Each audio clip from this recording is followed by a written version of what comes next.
right. I think we're good now. I think we should be good.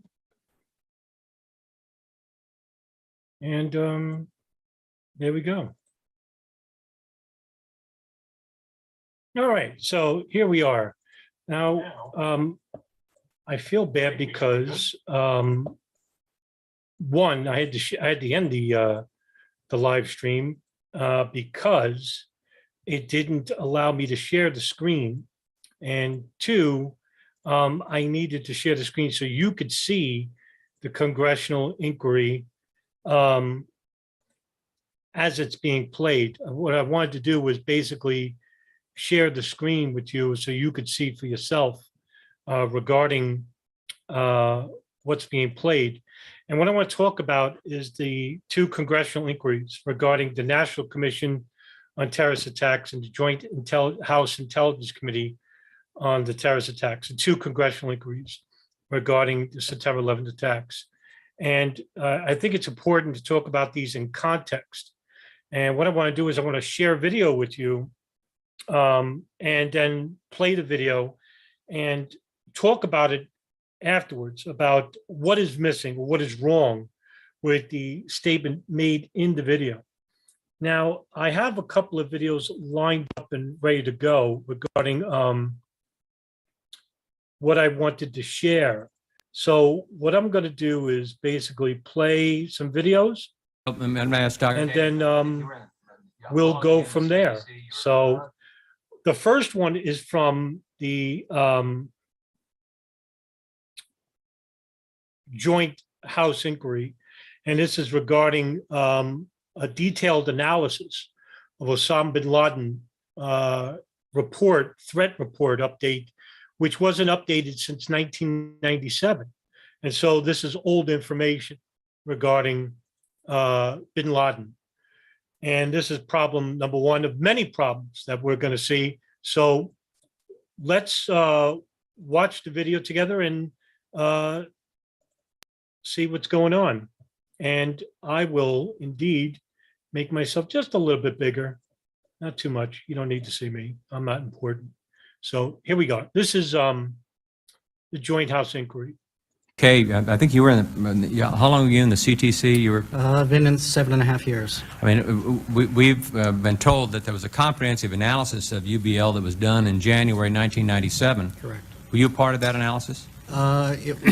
Yes, I oversaw the completion of the project, correct. Were you disturbed that the results of that analysis was not disseminated, particularly since the National Intelligence Estimate was not updated?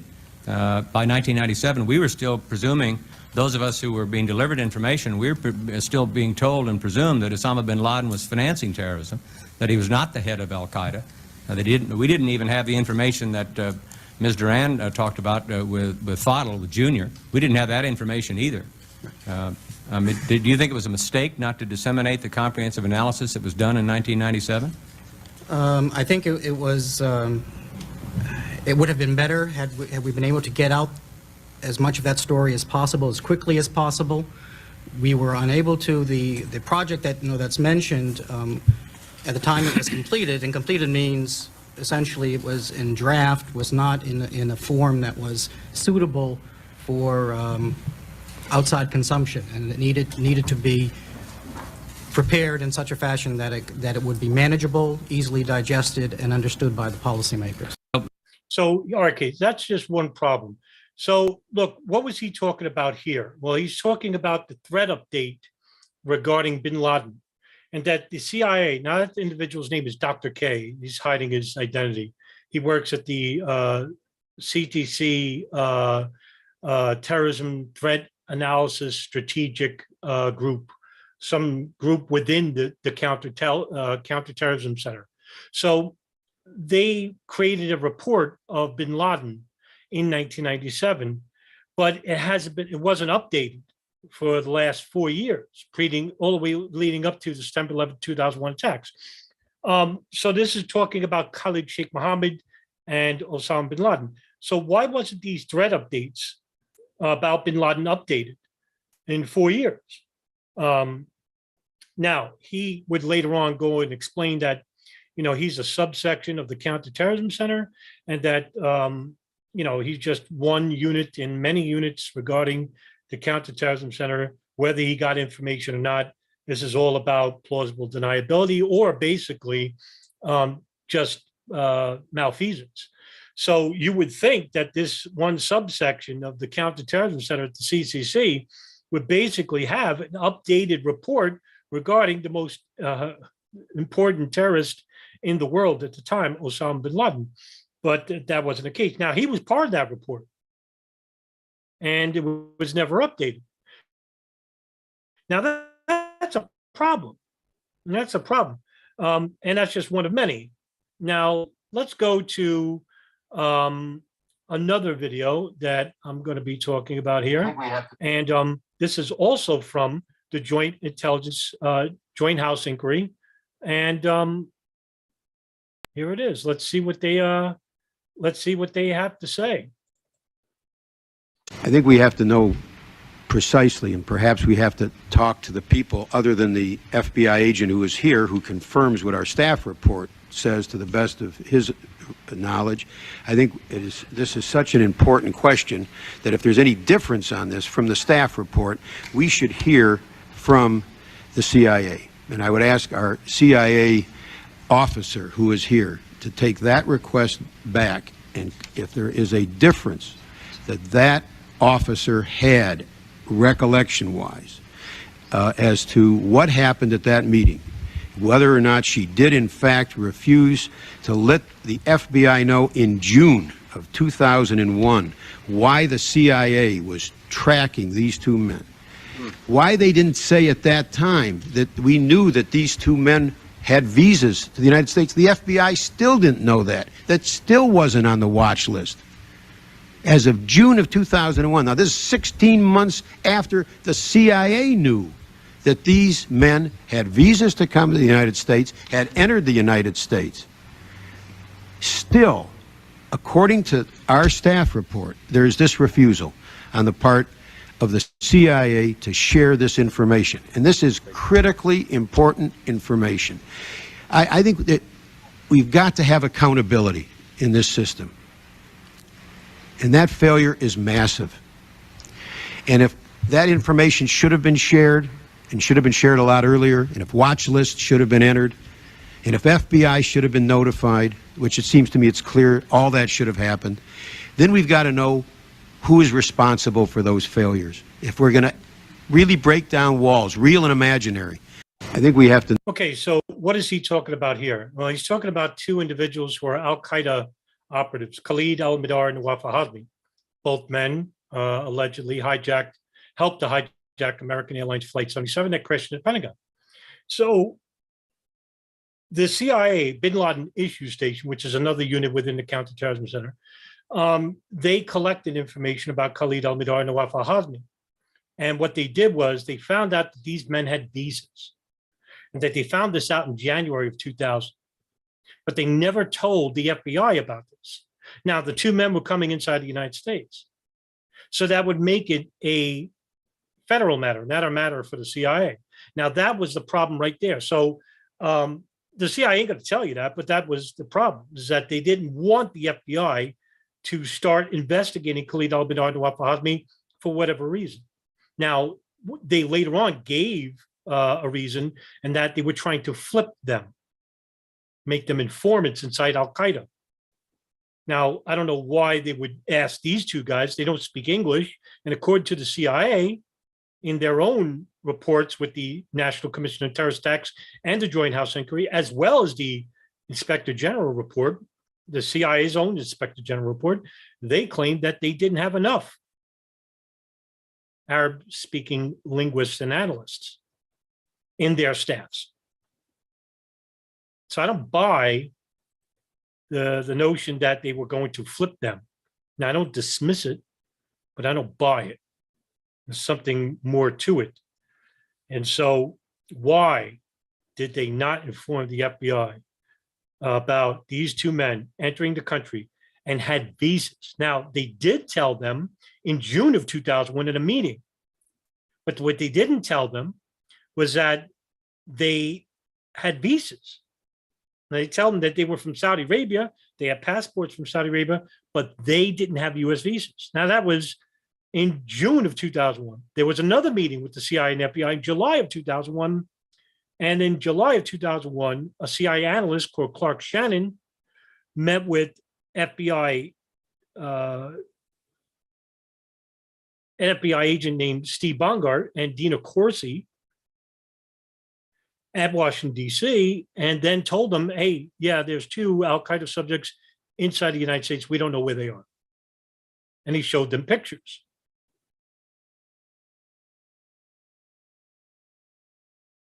But he didn't tell them their full names, and he didn't tell them where they were, and didn't tell them they had U.S. visas. So that's another problem right there. So this is becoming a consistent problem with the CIA so far, and it doesn't end there. There are so many. Now, the next video I'm going to play for you is basically from the 9/11 Commission. And let's see what they have to say in this video. There was also some evidence that the staff developed, I'm sure through some of your help, that he may have been selected for the plane operation, maybe even at the time the Hamburg group was assembled. And now he shows up, after he's withdrawn and kind of disappeared, he suddenly shows up again on the lookout list. And to the extent you can, I wonder if you would share with us, is there any information that's relevant to our probe that, or information that gave rise to him being on that list? I could perhaps address that, and then whomever else, in terms of the selection of those the 7 individuals Yes. for the be on the lookouts of BOLOs. 5 of them were assessed as having at one point expressed intent, as Jade did, to commit attacks against the U.S.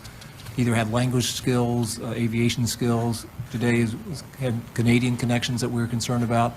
He's somebody we don't know where he is, along with Al-Shukri Juma, Jafar the pilot, Jafar Dayer, other individuals who we are concerned about. And so the idea, I believe, behind the Attorney General and Director's press conference was to, again, remind the people that we have ongoing threat information. These are individuals that we assess as being a threat to the United States, and if anybody has any information, to provide that. Congressman Hamilton asked in the morning session about al-Qaeda capabilities. And one way to think about capabilities is, for a terrorist organization, is operatives. And there are operatives who we cannot account for, who have the skills that John was talking about. And we have threat information that talks about plots where those skills would be useful. And so not only do you have the intent, but you can look out there and say there are capabilities that al-Qaeda still has on the loose that they can marry up to these threats. And I think that's what drives our concern on the particular threat that we're facing in the coming months. Okay, so what he's talking about there is that there was a terrorist by the name of Abdul Rauf Jadeh, who is a Canadian citizen who was found on videotapes swearing to be a shaheed or a martyr. And in this instance, the videos that were found is when the United States invaded Afghanistan in 2002 and destroyed a house that killed al-Qaeda military commander Mohammed Atef. And when they searched the rubble, they found these videotapes. And one videotape they found was Abdul Rauf Jadeh swearing to die as shaheed, as a martyr, during, and in one such instance, it was going to be with the 9/11 attacks. So this is really huge because it shows that even there was going to be a second wave of attacks. Now, this is backed up by the testimony of another al-Qaeda operative named Zacarias Moussaoui, who was arrested before the September 11th attacks. And in his testimony, he said that he was initially being part of the initial wave, but then he was demoted to the second wave of attacks. Now, again, was this really followed up upon by the FBI? Was this really followed up upon by the National Commission on Terrorist Attacks here? I mean, there were some questions about it, but it didn't really investigate the matter further. Why? Because according to one person who was involved with the Able Danger program, Anthony Schaefer, he later will claim in an interview I've done with him that the National Commission on Terrorist Attacks already had a story to tell. So that means whatever anomalies, even if they implicate other people, they're not going to be investigated on. Now, why? That's the question. That's the question to ask. Why? Why was this not investigated further? Why was the additional second wave of attacks not investigated further? Now, you may say, well, what are you talking about, second wave of attacks? And, my great co-researcher, DJ Thermal Detonator, myself, Ryan Dawson, very few people have reported on the additional hijackings that were going to take place. One of them was United Airlines Flight 23. And you can Google it up. Go Google United Airlines Flight 23 9/11. And you'll still see some old stories regarding a plane that was going to take off out of JFK on September 11, 2001. And I believe that plane was going to San Francisco. And basically didn't take off because the CEO of United Airlines, I'm forgetting his name now. I'm sorry, because I think he's a hero, and I'm forgetting his name. It's embarrassing. But nevertheless, he said that no more flights were to take off. And because of that, he probably said count was because that plane went back to the gate. And what happened? 3 Arab men got up. They started arguing with the flight attendant. Meanwhile, there's ACAR's messages, which is a transmission from the air traffic control to the captain and first officer of a plane of United Airlines that was going through it and saying, hey, barricade the doors because we think there's going to be additional hijackings. Flight 175 was hijacked, and so was 93. And so they barricaded the doors. And these three guys got off. And they basically, when they looked through the luggage that they left behind, they found an Al-Qaeda manual and a pilot's uniform. You think that was separate? Bob Graham, the co-chair of the Joint House Inquiry, would later state that they knew about additional hijackings. Well, then why wasn't this followed up? And to the additional people that were arrested on September 13th and 14th when they lifted the airline ban, that very few people, in fact, I think DJ Thermal Detonator is the only prominent investigator that actually uncovered this anomaly. Paul Thompson, too. Why isn't this reported on? So that's another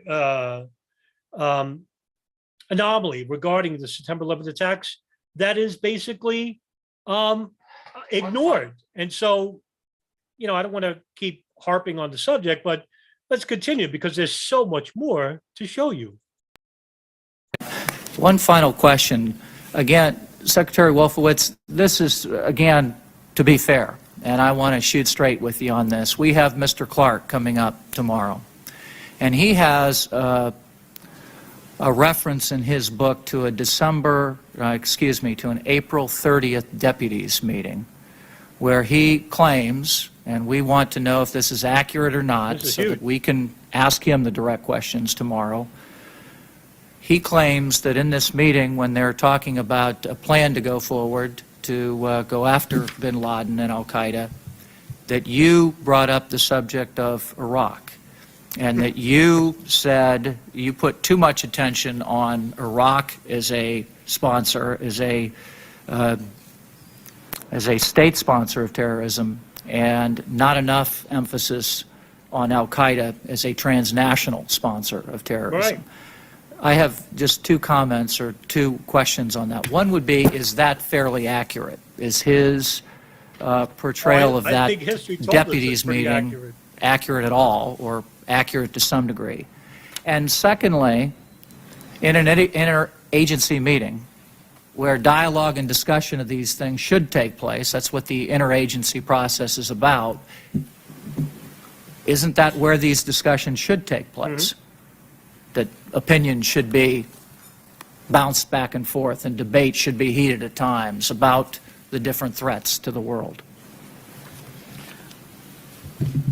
Thanks for giving me a chance to comment. Before I do that, let me just make a comment on the last exchange you had with Secretary Rumsfeld. Please. And it applies to quite a few comments, including Senator Gordon's question about the luxury of 7 months.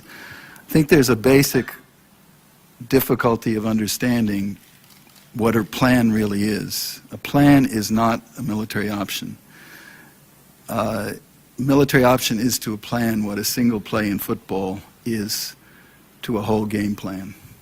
And this notion that there's a single thing that if we'd only done it, it would work, is like a Hail Mary pass in football, which is what a desperate losing team does in a hope that maybe they can pull things off at the end. A plan has got to anticipate what the enemy will do next. It has to anticipate what the government of Pakistan will do. It has to anticipate what world reaction will be. It has to go down many pathways, and it's not a timetable. No one can tell you what's going to happen next. You have to be able to call plays and call audibles, and that's why to put a plan together in 7 months wasn't a long period of time. Even if we'd had everybody on board, it was actually rather fast. And I give you as an illustration, in 2002, in January, when the president said, okay, I want to see military options for Iraq, it wasn't until 9 months later, I believe, that he finally said, okay, I see that we have a military option against Iraq. And that still wasn't a plan, because that only allowed him to go to the United Nations and be prepared to use all necessary means. It wasn't a decision to use all necessary means, and General Franks' planning continued for another 5 or 6 months. So I think there's a failure to understand just how complex planning is. And we could get into this, but to Senator Gordon, I fail to understand how anything done in 2001 in Afghanistan would have prevented 9/11. Now, let's just end it right there because I could speak a little bit further on this. Now, of course, this is hindsight regarding what has already taken place, and that is the military invasion of Iraq. And of course, we all know that there was more concentration on Iraq than there was with Al-Qaeda. And look at that. Now that Richard Clark, who is the counterterrorism national security director under the Clinton and Bush's administrations, he basically would say in his own book, Against All Enemies, that the National Security Council, especially the Bush administration, those neocons in the Bush administration, they concentrated more on Iraq. Now that lines up with history. Why? Because back in the Clinton administration in 1998, 1999, what was created in 97?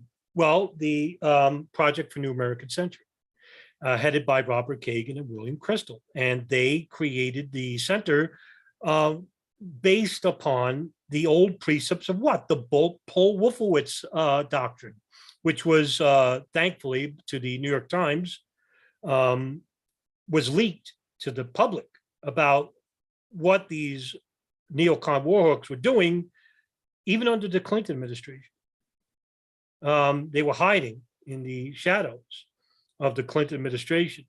They weren't serving in the Clinton administration, but they were creating these plans. But in 97, when they created the Project New American Century, they sent a letter to Clinton in 99.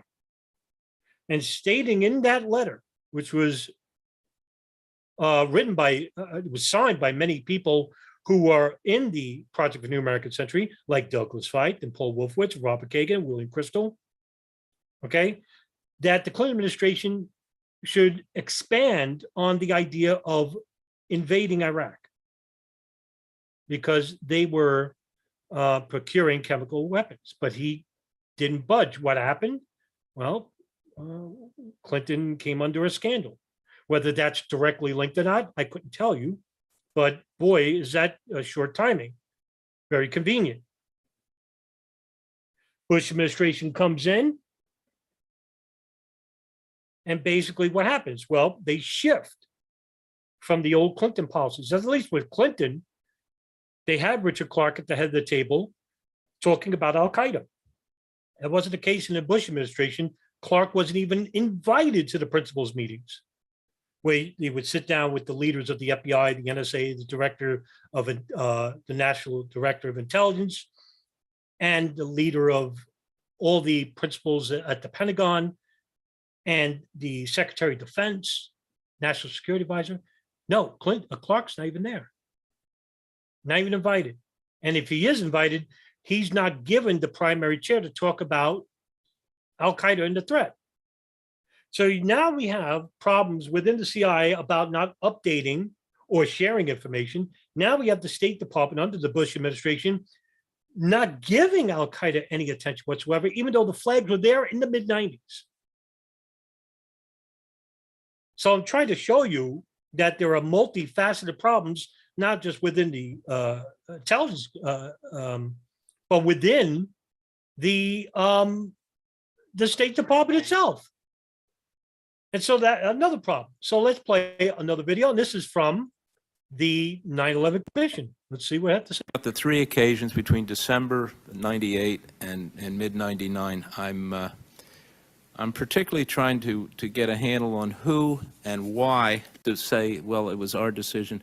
There seemed to be really good intelligence, and it went for a period of days, and then suddenly it was aborted. So anything you can shed I light on? cannot distinguish that incident from the 2 or 3 other incidents where I would get information either from Mr. Clark or from Mr. Tennant that we had some opportunity, that we were watching this very, very carefully. Stay tuned.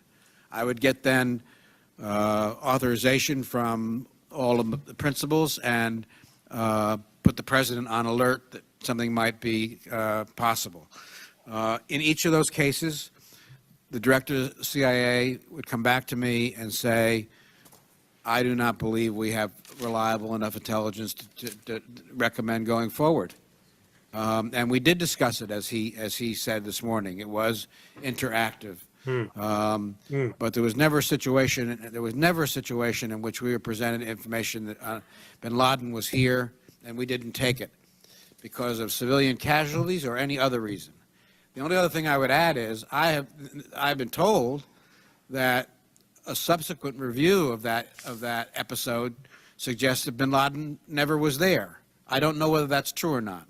At the time, we were told the assessment was that there was not reliable information. Okay, so there's two different stories being told here, and this is the problem again between the intelligence community and the State Department, even under the Clinton administration. Now, through the historical record, there is evidence to show that the CIA had been tracking bin Laden all the way back even to the Sudan, even before that. But when they were in the Sudan, and this is, like I said, through the documented record, we had CIA analysts, including one legendary officer named Billy Wall, who was monitoring bin Laden in his house in Khartoum, Sudan, and notices that when he was going to the mosque in the mornings on his daily routine, Billy Wall would basically, act like a, just American tourist or whatever, jogging. And he noticed that he had a security detail around him. And he said, but it wasn't to the extent that it was that strict that he probably could have killed him. Now, he brought back these ideas to the Clinton administration and basically was shot down because for whatever reason. That's the thing, for whatever reason. Now, the CIA throughout the mid-90s would hold these, national security brief meetings and basically informed the Clinton administration, hey, we got him here, we have him here. And this is even when he relocated to Afghanistan in '96, that they could have probably conducted a drone strike. They brought up all these outlines, but it was rejected all the time because the intelligence, according to Sandy Berger, that's the national security advisor under the Clinton administration, he says, well, it really wasn't a pinpoint. It wasn't very accurate. So who do we believe? Do we believe Sandy Berger? Remember Sandy Berger? Remember that story? He went to the National Archives and he took out the pages of the National Commission and basically stored them. Oh, I'm sorry, not the National Commission. He basically took out these pages from the security briefs and he stored them and he actually ate some of them, whatever, and he got arrested for it. He got in trouble for it. But what were those pages detailing? That's the thing. Well, I mean, I don't know who to trust. What a choice between Sandy Berger or like the CIA, for example. So another issue regarding the intelligence community, and this is from the Joint House Inquiry, and you probably could tell, I constantly play these clips by Carl Levin. And I even did a podcast episode dedicated to him because Carl Levin is the only commissioner on either the 9/11 Commission or the Joint House Inquiry that got that close. He was right there regarding the breakthrough into 9/11. And that is the pre-intelligence involving Khalid al-Mihdhar and Nawaf al-Hazmi inside the United States, and how the CIA didn't share this information and got 3 CIA officials to admit that they didn't share the information for security purposes, intentionally withholding it because they were flipping them, or basically that they did share with the FBI, but it turned out to be a lie. Well, let's see what he has to say here. On October 12th, 2000, bin Laden operatives attacked the USS Cole. The FBI, which investigated that attack, learned that a bin Laden follower, Khalid, was the principal planner of the Cole bombing, and that 2 other participants in the Cole conspiracy had delivered money to Khalid at the Malaysia meeting. Now, the FBI told the CIA about those facts. That information came from the FBI to the CIA. CIA went back, reviewed the facts that they had about the Malaysia meeting again. And as a result of that review, in January of 2001, the CIA determined that Khalid had actually been at the Malaysia meeting, and that Mihdhar and Hazmi, then they knew, you knew, had been involved with the planner of the Cole bombing. Actually been with the planner of the Cole bombing at the Malaysia meeting. CIA again failed to put either Hazmi or Mihdhar on the watch list, or to notify the FBI that Hazmi was in the United States. And my question is, do you know who was responsible for that failure? Sir, can I take you back Sure. into facts for a moment?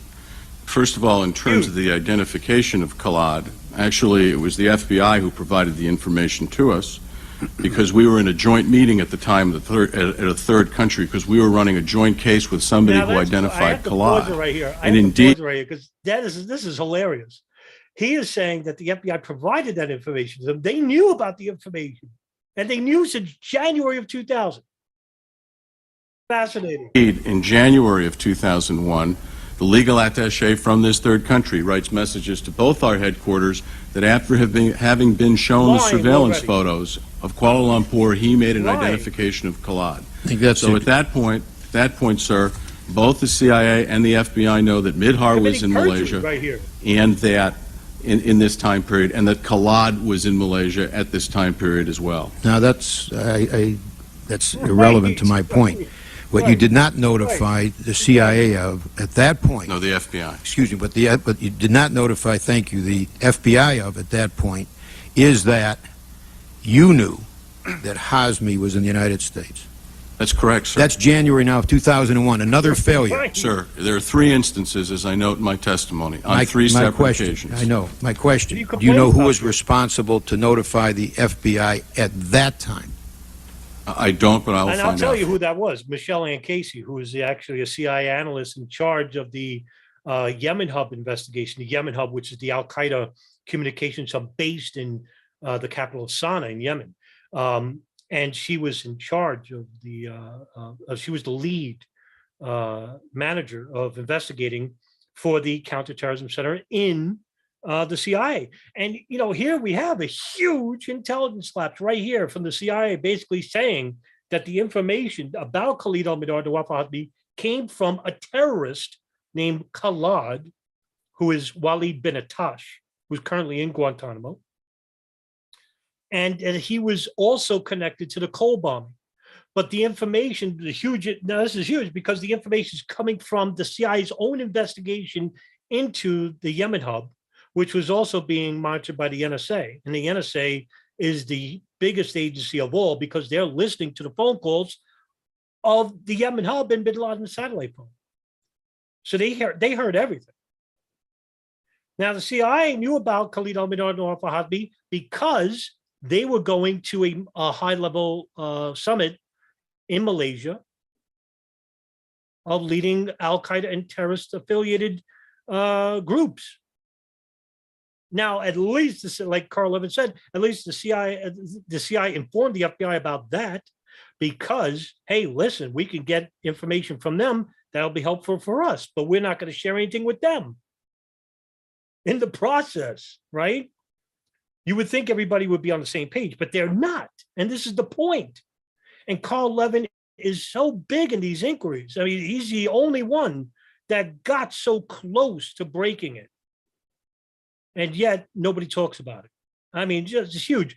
And right here, I'm showing you where the CIA's lying. I mean, George Tenet is basically lying. That's not the first time. I played multiple clips. Oh, we didn't read the cable. We informed the FBI about Khalid al-Mihdhar. No, they didn't. They lied. So right there, huge.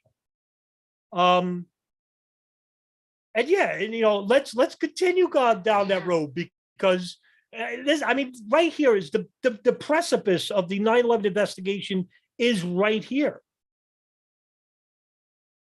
So let's keep going. And here's where I want to pick up with our witnesses. The CIA analyst who attended the New York meeting acknowledged to the Joint Inquiry staff that he had seen the information regarding al-Mihdhar's U.S. visa and al-Hazmi's travel to the U.S., but he stated that he would not share information outside of the CIA unless he had authority to do so and unless that was the purpose of the meeting. Right. Now, June 11th, New York. Now we've got the FBI asking the CIA, would you tell us why you're following these two guys?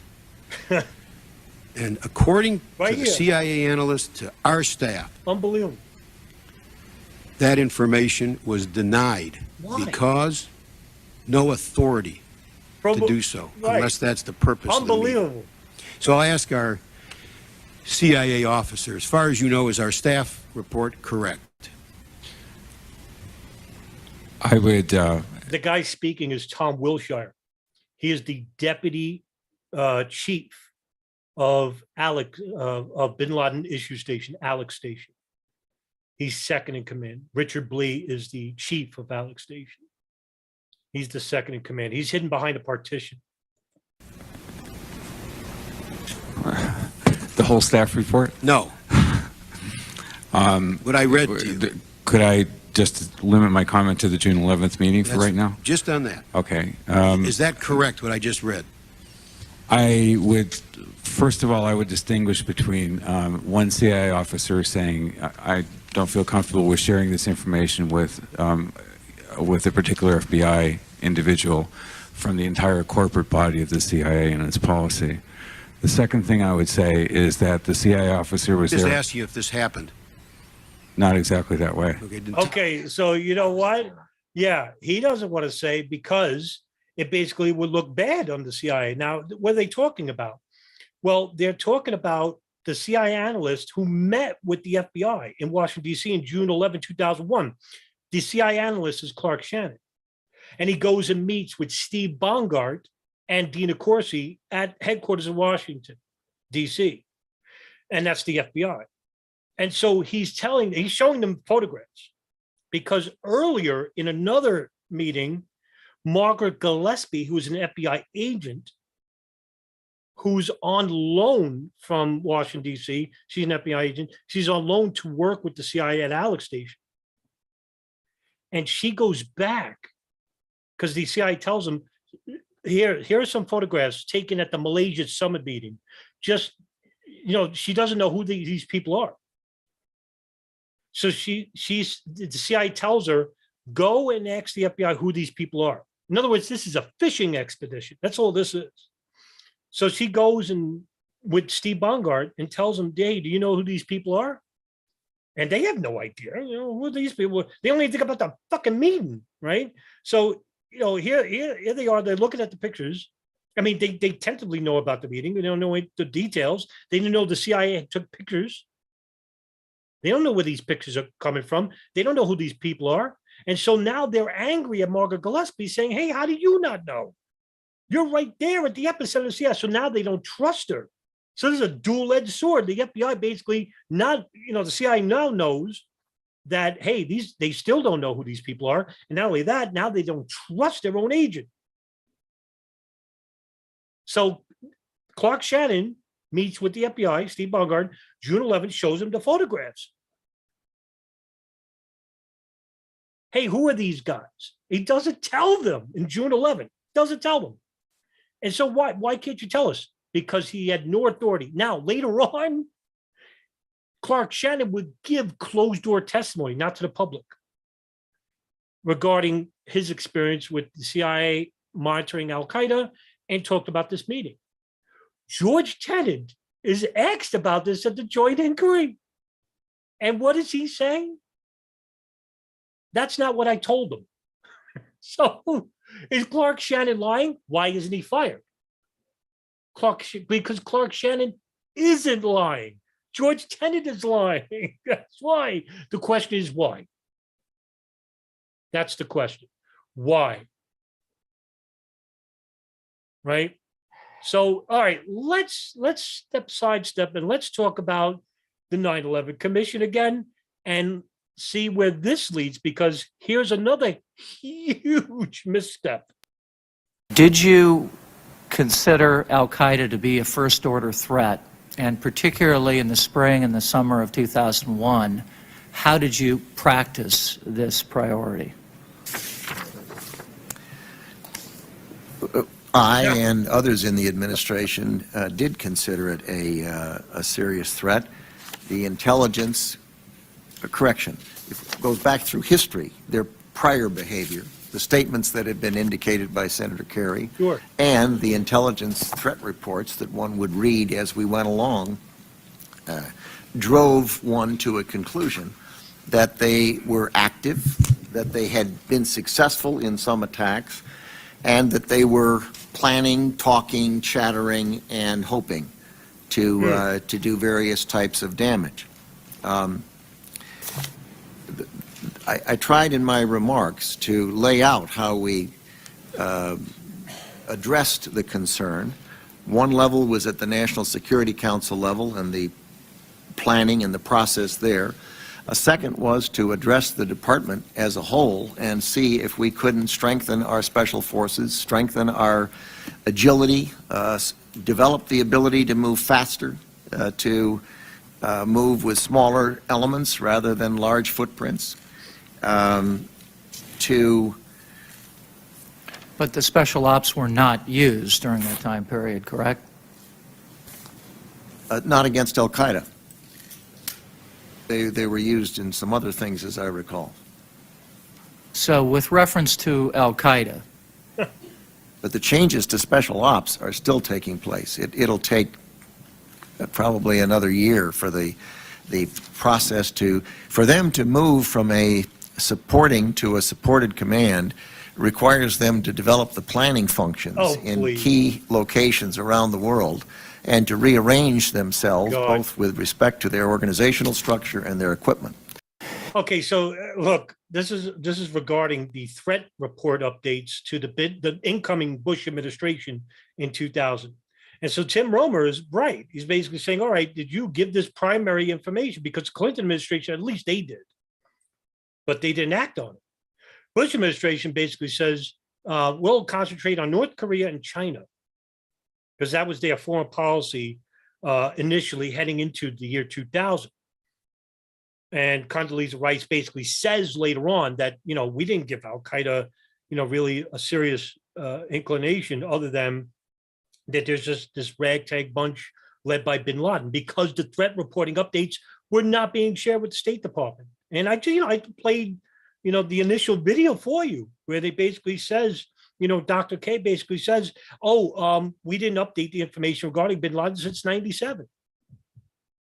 And you wonder why nobody from the Clinton administration or the Bush administration basically dealt with this problem when it should have been dealt with, especially after the attack on the USS Cole. Now, regarding Donald Rumsfeld, why didn't we militarily act on al-Qaeda if it was considered serious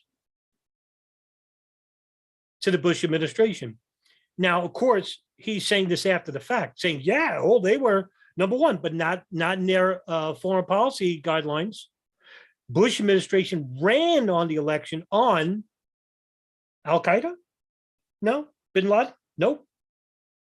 China? Yeah. North Korea? Yeah. And then all that changed because September 11th happens. And what happens? Iraq. Right? What? Where'd that come from? So look, what I'm sharing with you so far is anomalies all over the fucking board here. And I just played what, 9 videos for you. I have 71. I'm not going to play them all, but like, that's amazing. Here's another one. Now we concentrated on the State Department. We concentrated on the CIA, right? What about the fucking FAA, right? Because what happened there? The security lapses at the FAA that allowed these attacks to happen. Well, I've got the video just to show you. We're watching for something happening overseas. Let me deal into that a little bit. Bajinka happens in '95. FAA sent somebody over to Manila. Are you familiar with that? Are you familiar with the FAA sending a representative over to Manila? Yes. And what did they come back and say? What did that person report after going over to Manila and finding out that a member of Al-Qaeda was going to hijack 12 American airplanes in a suicide fashion? I got to get both words in here because you all say, geez, I didn't think they could commit suicide. There were 10 attacks by Al-Qaeda against the United States from 1992 to 2001, and 9 of them were suicide. We knew by then that bin Laden was going to come after the United States. So what did the guy report when he came back in 1995? What did he tell you? And what was your response to it? Well, my recollection, and I do not have specific recollection of what was said, but my general recollection was that the threat at that time, and continued up through September 11, was really directed outside the borders of the United States. Wow. In 1998, after the East African Embassy bombing, Mr. Belger, it was in the newspaper that the United States of America federal government arrested 2 suspects that were in the United States. One in California, one in Texas. Ali Muhammad and Wali. Why would you reach that conclusion, that they were only going to attack outside the United States?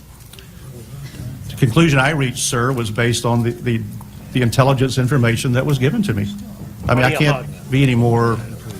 I'm talking about stuff that's reported in the newspaper. It doesn't come from CIA. That's right out of the darn newspaper. It's embarrassing. Hopefully, I don't know, sir. I don't remember reading that. You're in luck. You're in luck. My time ran out. See, no, okay, this is huge because basically with the threat updates coming from the Bajinka plot, which was a transnational terrorist plot, which was constructed by Ramzi Youssef and Khalid Sheikh Mohammed.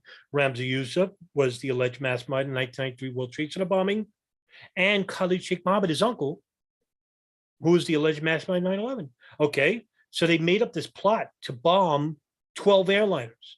But later on, when they captured one of the associates involved with the Bajinka plot, Abdul Hakim Murad, Philippines, because this happened in the Philippines.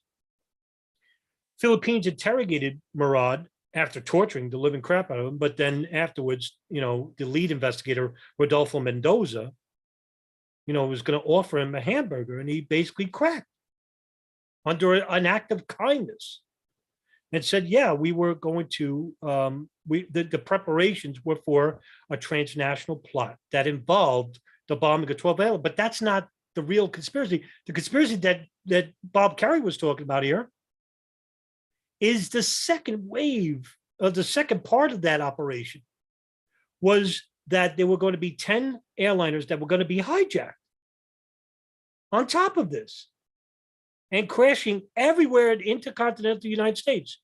The Golden Gate Bridge was one. A nuclear facility was another. The Sears Tower was another subject. The Pentagon, the World Trade Center, the U.S., the Capitol. They were going to crash planes in all these directions. This is where 9/11 came from, the Bajinka plot. So this information was shared with the FBI and also shared with Immigration, the INS, and the FAA. And they look, the FAA doesn't, oh, well, we don't know specifics. So in other words, Kerry was telling them What did you learn about the Bajinka plot report? And did you implement stricter security measures on your airlines? And what did Monty Belger, the acting manager, the acting director of the FAA say? Oh, well, we thought it was going to pertain to outside the United States. That's not the case, because the newspaper that they're talking about is the fucking Guardian of all things, a UK publishing newspaper.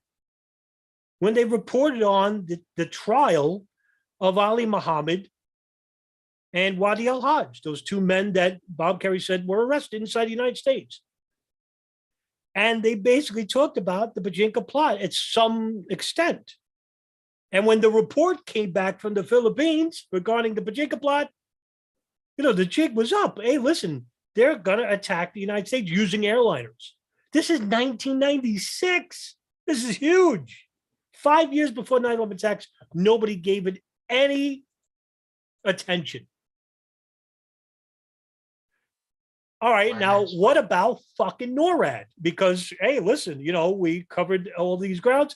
Well, let's see what they have to say. My next question, it might not be the entire answer, but it would be a start. Let me ask you whether that might not have stimulated an effort to determine the level of communications with FAA, which, as we determined on September 11, were abysmal.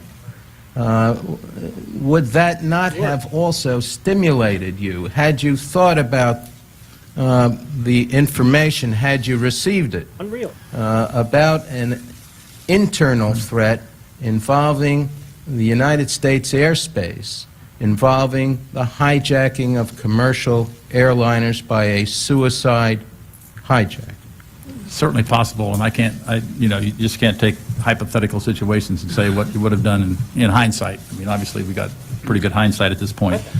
The communications between the FAA and NORAD were specifically designed for the hijacking scenario, but a hijacking scenario where NORAD's role was to track the aircraft, if it crashed, to report the crash site, but certainly not to take, it was not, the understandings and the policy at the time was not that these were hostile aircraft other than the fact they'd been hijacked. So it was to track that and help the FAA track that, and those were the rules that were standing at the time. Unreal.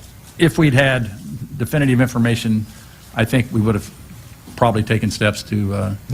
So now NORAD is basically saying, hey, listen, we didn't get the information about hostile aircraft being used as weapons. Either they didn't get the information or they're lying, basically lying. So I couldn't tell you which, either way, it's 50-50, right? So this is what they want you to believe. They want you to be in the state of belief, because you could believe one way or the other. The one thing they don't want the public to be in is a state of knowledge,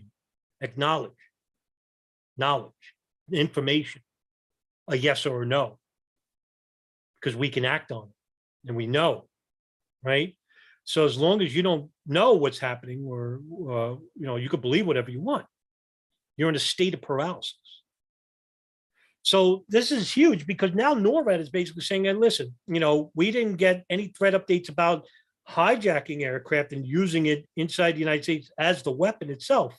Now, that's the Pentagon for you.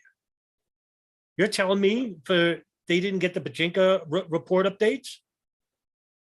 You're telling me that none of the threat updates from the CIA, the NSA, who were listening in to phone calls of Al-Qaeda in Yemen and the Bin Laden satellite phone? Hey, listen, here are some threat report updates for you regarding Bin Laden and their goals to hijack the aircraft and use them as the weapon. NORAD basically is using the old threat updates of like, hey, they're just traditional hijackings. But that's not the case here. So it's either plausible deniability or there's something else going on here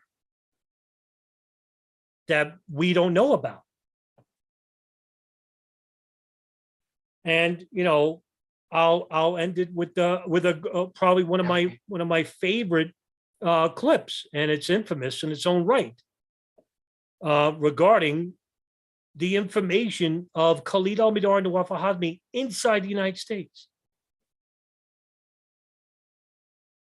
Two known al-Qaeda subjects inside the United States, coming from an al-Qaeda summit monitored by the NSA and the CIA. This is what they had to say.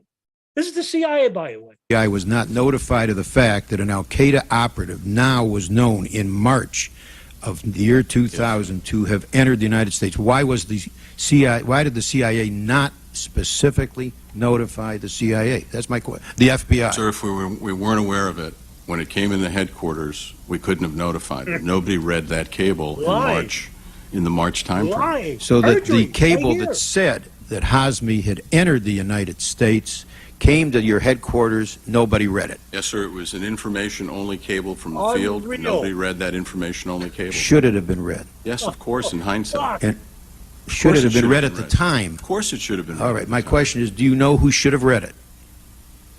I don't know that, sir. Yeah, I'll tell you who read it first. It was Tom Wilshire, the deputy chief of Alex Station, and then Michelle Ann Casey. She's the head of the Yemen hub. And the third person to read it was Doug Miller, an FBI agent out of New York who's tax on loan to the CIA's Alex Station. And he wrote a cable saying, hey, wait a minute, I just saw a cable come in that Khalid al-Mihdhar and Nawaf al-Hazmi, known al-Qaeda subjects, known, right? Hey, they got visas. They're coming to the United States. And because it's CIA information, they had to get permission to share it. And they said, no, you don't share it. And, you know, we got to ask the fucking question. Why? This is it right here. If you want to break